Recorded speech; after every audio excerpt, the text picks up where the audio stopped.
Learn how to attach your skirts to your corsets in this video. Okay, welcome back guys to my video. So today we'll be showing you how to attach your corset skirt to the corset blouse. Okay, so this is my skirt. I'm just going to open up the zipper. You can see that I did an inseam finishing on it, so we need it to be open for us to be able to attach it to our corset. Okay, so this is the part which I cut out, okay, that gave me the V waistline, the basque waistline, and that piece is very important because that's what we'll be using. Okay, so you just want to use your under bust, because the under bust measurement is what we'll be needing to achieve our attachment, that is attaching our skirts to our corset. Okay, so this is my under bust. My under bust is 14 inches, so I'm going to cross check it with my half length. Okay, that is that piece that I took out. I'm going to make sure that it is 17 inches and my under bust, which is 14 inches. So one thing that we must note while cutting your basque waistline, it shouldn't be longer than your corset blouse. Okay, so you just want to cut down your basque waistline to just be the same length, I mean a bit like your corset blouse should be longer than the length of your basque, that V. Okay, you don't want to have an error there, if you understand what I'm saying. Okay, so I'm just cross checking my under bust and my half length. Okay, so that is basically what I'm doing here, right? So you can see that I'm marking out, that is, I'm just making sure. You can use pins, okay, so but I'm just using my hands to press it down, to press down the piece on my blouse, and I'm just marking it out so that I can follow this line to join my skirt to my blouse.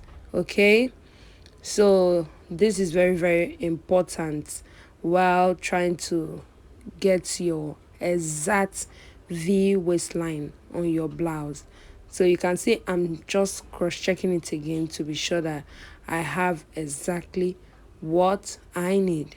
All right, so I'm extending my line from my half length.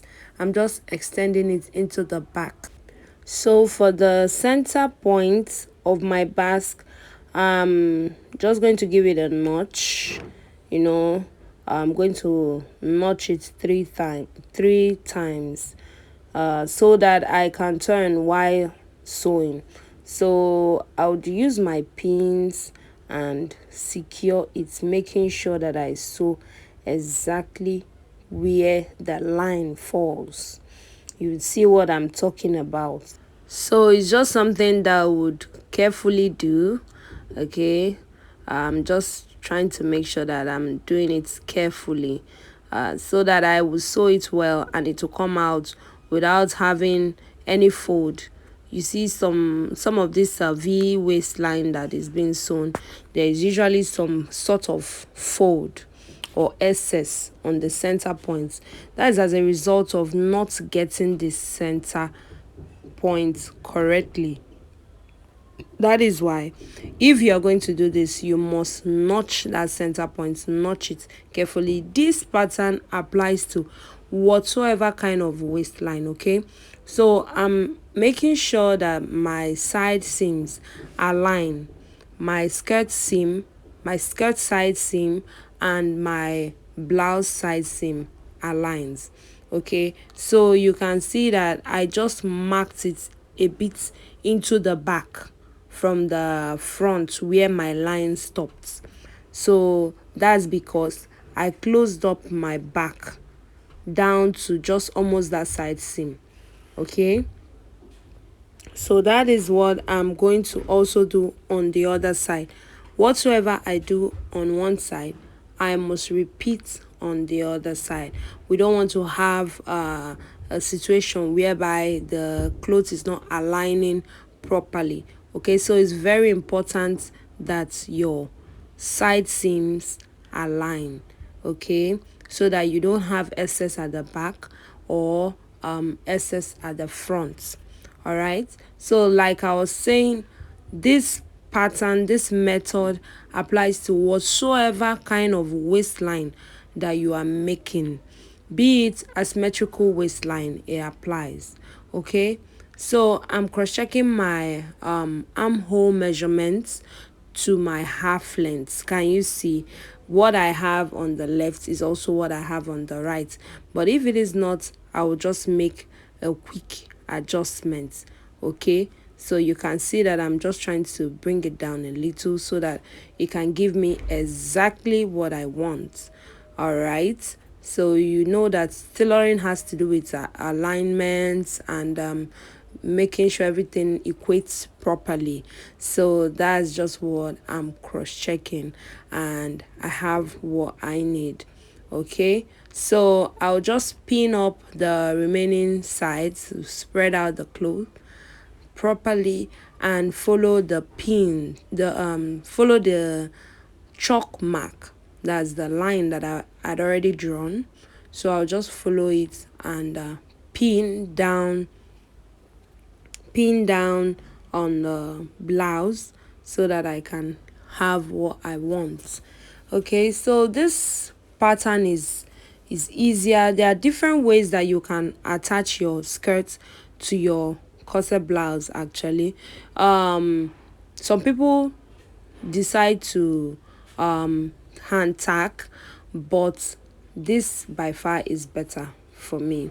All right, so I'm just using my I'm using this to break my beads. Don't mind me, that's my own tailor hammer.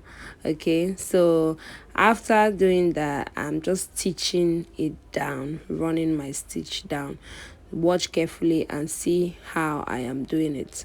Okay, I feel when you may not use this method is when you use plastic boning for your corsets.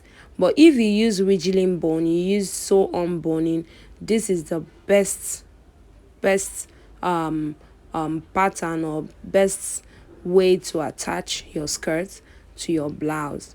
Okay, so you can see how it's already coming about. You can see how I'm going to turn that center point. Just watch closely what I'm doing. Okay, I'm going to run my stitch down to that point. Okay, then raise my presser foot and just turn it.